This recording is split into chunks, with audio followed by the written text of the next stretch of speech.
ज़ाहिरा महबूब पंजाब परेशान हो ना आशिक मोहब्बत ये कुछ आशिक मजबूर महबूब ना हूंदा है बिल्कुल बिल्कुल तो आशिक चाहे पियो कहिड़े हिसाब सां कोई रुठा मना देवे यार रुपया 10,000 ॾेसां जे हा चक्करे हिकु वार रुपया 10,000 ॾेसां कोई रुठा मना देवे यार मैं ओको ॾिठा नहीं खिलदे ना मुर्ग कहीं नाल मिलदे बस हिकड़ा देवे टहकार रुपया 10,000 हा चक्करे हिकु वार रुपया 10,000 ॾेसां कोई रुठा मना देवे यार ए गाल ओको कम ना आवे भली गोठ मडे ना आवे बस मैं न घूमे जरवार रुपया 10,000 हा चक्करे हिकु वार रुपया 10,000 कोई रुठा मना देवे यार भल सारी उम्र देवे सूरे आखे शफीक मैकू मंजूर बस मैडा सदावे यार रुपया 10,000 जे हा चक्करे हिकु वार रुपया 10,000 कोई रुठा मना देवे यार निकरी शायरी हाँ अपनी वाह साईं वाह जरवार वाह जो साईं वाह जरवार आई 10,000 का वधिक चढ़े त असां बि सोचूं न बन एक टाकार जी गाल ॾिसो एक टाकार जी गाल सिर्फ एतिरो चयो शफीक यार त बि तव्हां जो न रकम थोड़ी है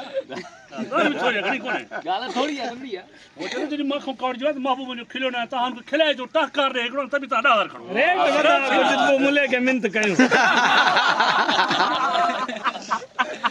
ये ने मौलवी साहब ए बराडारो मौलवी साहब आपा इनी जने बहुत करेस महबूब सां दिखा ले तो सां मना दे ना हां महबूब सां दिखा दे मना दे ना आई सोनो गुलाब जो गुल तू आही सोनो गुलाब जो गुल तू मुसा भाकुर पाए मिल तू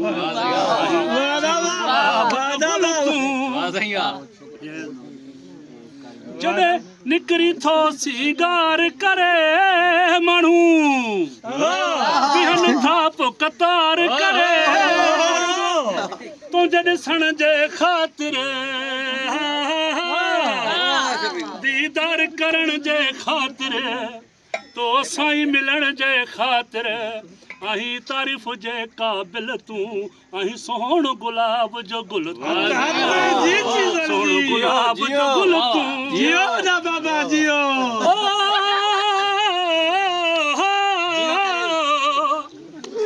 जॾहिं नेण खणी तूं निहारी था सिधा तीर सीने में मारी था ये थई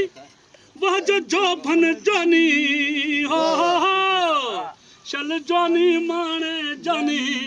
नहे तो जेको मट सानी मुखे प्यार में क्यों पागल सोनो गुलाब जो गुल तू वाह वाह जियो ना बाबा जी सारे तो के सोचण लगा एक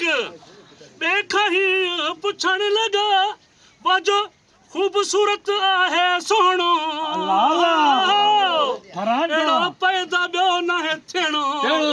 लुंड यार कयो आहे मखणो हरी शफीक सां शामिल तूं ऐं सोहणो गुलाब जो गुल तूं सोहणो गुलाब जियो जियो वाह माशाल्लाह जबरदस्त यार